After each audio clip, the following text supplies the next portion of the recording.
സുറുമി രചന അവന്തിക അവതരണം സെൽസാമുസ്തു.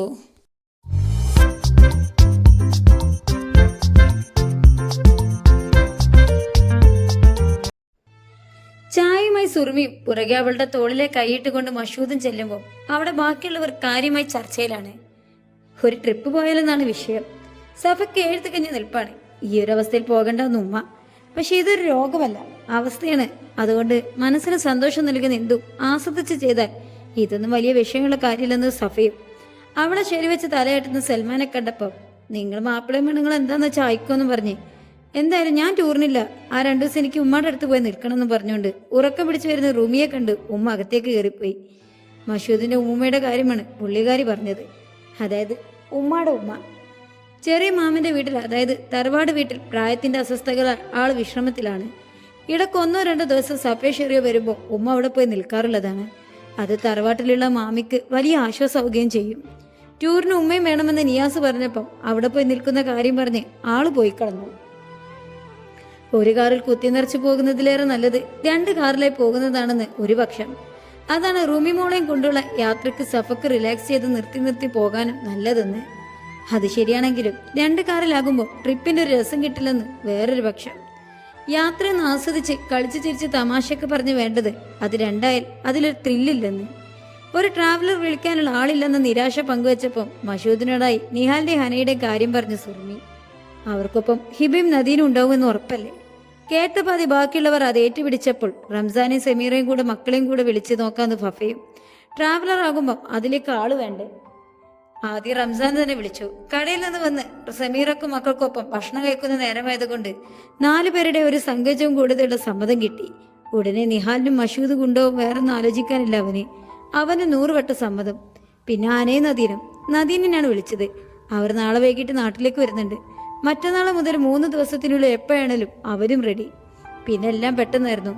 നാളെ കഴിഞ്ഞ് മറ്റന്നാളോ രാവിലെ എല്ലാവരും കൂടെ ഒരുമിച്ച് ഒരു ചെറിയ ട്രിപ്പ്. ചെറിയ മക്കളും സഫയുടെ ആരോഗ്യനിലയും പരിഗണിച്ച് അധികം ദൂരം വേണ്ടെന്ന് തീരുമാനിച്ചിരുന്നു. അതുകൊണ്ട് വയനാടാണ് തിരഞ്ഞെടുത്തത്. ട്രിപ്പിന് പറ്റിയ ഉഗ്ര സ്ഥലമാണ്. യാത്രക്ക് വലിയൊരു ബുദ്ധിമുട്ടില്ല. അതുകൊണ്ട് വയനാടെന്ന ഓപ്ഷൻ ഉറപ്പിച്ച് അവർ യാത്രക്കൊരുങ്ങി.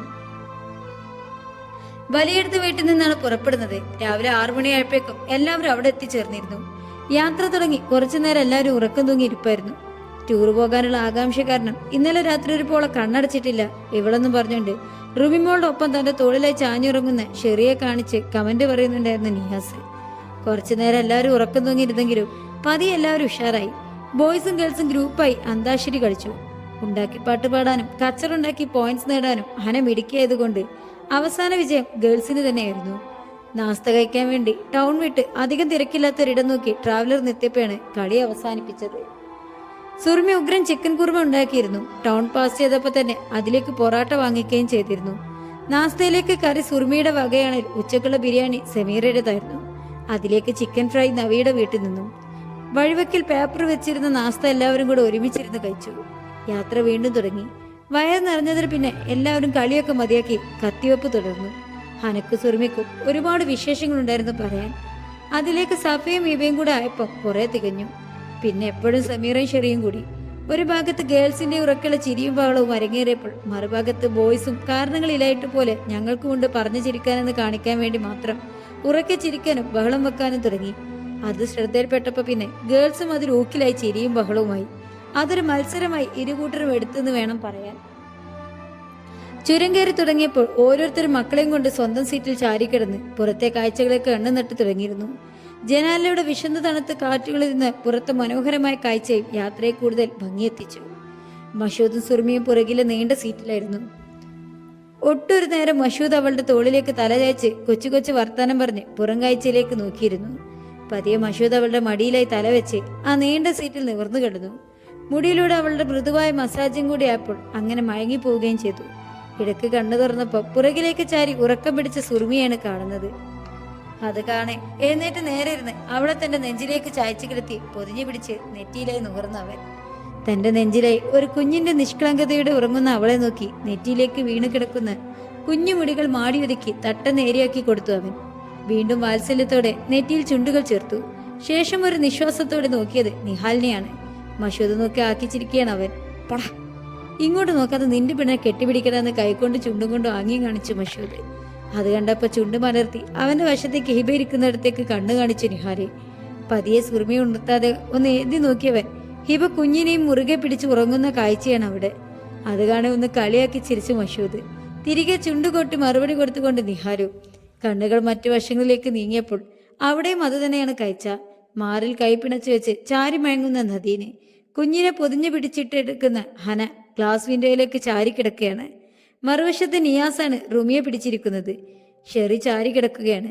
സഫയുടെ കാല് സൽമാന്റെ മടിയിൽ നീട്ടിവെച്ചിട്ടുണ്ട്. ചാരി കിടക്കുന്ന അവന്റെ തല മാത്രമേ പുറകിൽ നിന്ന് കാണുന്നുള്ളൂ. മുൻവശത്താണ് സമീറ. ഫെറയുടെ കൊലുസിട്ട കാലുകൾ മാത്രം തൂങ്ങിക്കിടപ്പുണ്ട്. ഒക്കെ വീക്ഷിച്ചപ്പോൾ നിഹാലിന്റെ കുശുമ്പിന്റെ കാരണവും കിട്ടി. ചിരിയോടെ സുറുമിയെ ഒന്നുകൂടെ തന്നിലേക്ക് ചേർത്ത് പിടിച്ചവൻ. രാത്രി തങ്ങാനൊരു വീടാണ് അവർക്ക് ബുക്ക് ചെയ്തിരുന്നത്.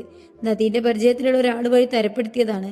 ഉച്ചക്ക് 1 മണി മുതൽ പിറ്റേന്ന് 11 മണി വരെയാണ് അവിടെ സ്പെൻഡ് ചെയ്യേണ്ടത്. അതിനടുത്തായി തന്നെ നല്ലൊരു വ്യൂ പോയിന്റ് ഒക്കെ ഉണ്ട്. കുഞ്ഞുങ്ങളെയും കൊണ്ട് ഒരുപാട് സ്ഥലത്ത് കറങ്ങി ഹോട്ടൽ റൂം എടുക്കുന്നതിലേറെ സൗകര്യം ഒരു വീടാണെന്ന റംസാന്റെ തീരുമാനത്തോട് എല്ലാവരും യോജിക്കുകയായിരുന്നു. കൊണ്ടുവന്ന ഭക്ഷണം കഴിച്ചാണ് അവർ ലക്ഷ്യസ്ഥാനത്തേക്ക് പ്രവേശിച്ചത്. ബുക്ക് ചെയ്തിരിക്കുന്ന ഒരു വീടാണെന്ന് പറഞ്ഞപ്പോൾ 12 പേർക്ക് നിൽക്കാൻ പാകത്തിലുള്ളതാവുമോ എന്ന സംശയമെല്ലാം വീട് നേരിട്ട് കണ്ടപാടെ തീർന്നു. പേരറിയുന്നതും അറിയാത്തതുമായ ഒരുപാട് ചെടികളും മരങ്ങളും തൈകളും ഉൾക്കൊണ്ട് ഒരു കോമ്പൗണ്ടിൽ തലയുയർത്തി നിൽക്കുന്ന ഒരു വലിയ വീട്. അതാണ് അവർക്ക് അന്ന് സ്റ്റേ ചെയ്യാൻ നദീനവന്റെ പരിചയക്കാരൻ വരെ ശരിയാക്കിയത്. ഒറ്റ നോട്ടത്തിൽ തന്നെ എല്ലാവർക്കും ഒരുപോലെ ഇഷ്ടപ്പെടുന്ന വീടും അന്തരീക്ഷവും. കൂടെ തൊട്ട് തലോടി പോകുന്ന വയനാട്ടിലെ ഇളം വെയിലും തണുത്ത കുളിർ കാറ്റും. ഉച്ചയായതുകൊണ്ട് തണുപ്പ് കുറവാണ്. ലാഗേജെല്ലാം ഇറക്കി നീണ്ട ഇടവഴി നടന്നുകൊണ്ടവർ വീടിന്റെ മുൻവശത്തേക്കെത്തി. ചട്ടിക്കാളിലായും അല്ലാതെയും വിവിധ ഇടം ചെടികൾ, അവയിൽ തന്നെ പൂക്കൾ വിരിഞ്ഞതും അല്ലാത്തതുമായി ഒരുപാടെണ്ണം. ഒരു ഭാഗത്ത് വിശാലമായ പ്ലേ ഗ്രൗണ്ട്, ബാസ്കറ്റ് ബോൾ കളിക്കാൻ വേണ്ട സജ്ജീകരണങ്ങളെല്ലാം ഒരുക്കിയിട്ടുണ്ട്. മറ്റൊരു ഭാഗത്ത് ടെന്നീസ് കൊണ്ട് കാണാനുണ്ട്. ചായ കുടിച്ചിരിക്കാനും വെറുതെ കത്തിവെച്ചിരിക്കാനും ഉയർന്ന മരത്തടിയിൽ നിർമ്മിച്ച ഇരിപ്പിടങ്ങൾ വേറെ. മൊത്തത്തിൽ കണ്ണിനും മനസ്സിനും കുളിർമയേകുന്ന കാഴ്ച. മേട് വന്ന് നദീനോട് സംസാരിക്കുന്ന നേരം കൊണ്ട് എല്ലാവരും അകത്ത് നടന്ന് കഴിഞ്ഞിരുന്നു. വീടെന്ന് പറഞ്ഞപ്പോൾ ഇത്രയും പേർക്കുള്ള റൂമൊക്കെ ഉണ്ടാകുമെന്നൊക്കെ ആലോചിച്ച് ഞാനാകെ കൺഫ്യൂസ്ഡ് ആയിരുന്നു. സുറുമി മഷൂദിനോടായി പറഞ്ഞു, എന്തിന് കൺഫ്യൂസ്ഡ് ആക്കണം? വീടാകുമ്പോൾ സ്ഥലം കുറവാണേലും അഡ്ജസ്റ്റ് ചെയ്ത് കിടക്കാലോ. ഒരു രാത്രിക്കല്ലേ, ഞങ്ങൾ ഒരുമിച്ചും നിങ്ങൾ ഗേൾസ് ഒരുമിച്ച് അഡ്ജസ്റ്റ് ചെയ്താൽ പോരെ? ഒട്ടും അലിവില്ലാത്ത മഷൂദിന്റെ മറുപടി കേട്ടതും മിഴിഞ്ഞ കണ്ണുകളോടെ സുറുമി അവനെ നോക്കി.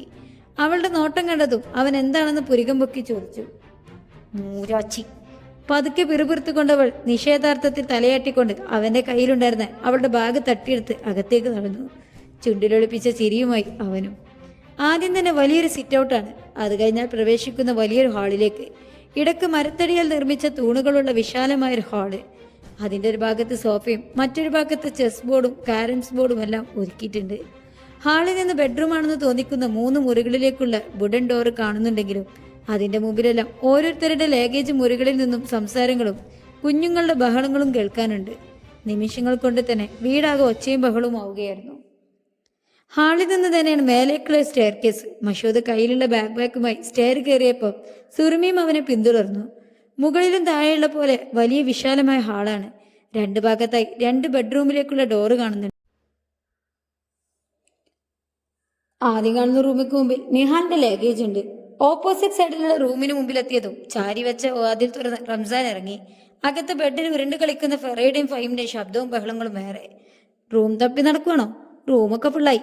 ഇനിതാ വിശാലമായ 2 ഹാളുകൾ. എവിടെ വേണമെങ്കിലും നിങ്ങൾക്ക് കിടക്കാം. ഞങ്ങൾക്ക് കഥ കടിച്ചാൽ പിന്നെ നിങ്ങളാരും കാണിക്കില്ല. ദാ ഇവിടെ കിടന്നോ. ഒരാക്കലോടെയാണ് റംസാന്റെ സംസാരം. അങ്ങനെ ഞങ്ങൾക്ക് റൂം കിട്ടിയില്ലെങ്കിലേ കൂട്ടത്തിൽ തലനരച്ച ഓൾഡ് കപ്പിൾസായ നിങ്ങളെ തട്ടി ഞങ്ങൾ ഈ റൂമിൽ കയറും. അതേ നാണയത്തെ മഷൂദ് മറുപടിയും കൊടുത്തു.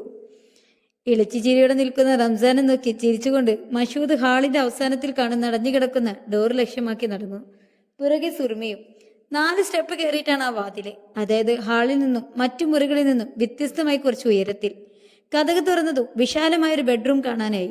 ഡബിൾ കോട്ടിന്റെ പതുപതുത്ത ബെഡും അരികിലായി ചെറിയൊരു സോഫ സെറ്റും വുഡൻ ഫ്ലോറും നീണ്ട വുഡൻ കൊണ്ട് പണിത വാർഡ്രോബും ഒക്കെ മനോഹരമായി എന്നാൽ ലളിതമായി ഒരുക്കിയിരിക്കുന്ന ഒരു ബെഡ്റൂം. കൺമുമ്പിൽ കാണുന്ന ആ കാഴ്ചയിൽ അതിന്റെ ഭംഗി ആസ്വദിച്ചുകൊണ്ട് തന്നെ സുറുമി റൂമിലേക്ക് കയറി. ലഗേജ് താഴെ വെച്ചവൾ നീണ്ട ഗ്ലാസ് വിൻഡോയിലൂടെ അരികിലേക്കാണ്. അപ്പൊ അവർക്ക് റൂം കിട്ടിയ സ്ഥിതിക്ക് തൽക്കാലം നമുക്ക് വിട പറയാലേ. നമുക്ക് അടുത്ത എപ്പിസോഡുമായിട്ട് വീണ്ടും കാണാം. ടു ദൻസ് mister Samastha signing out. Thank you for watching. Bye by.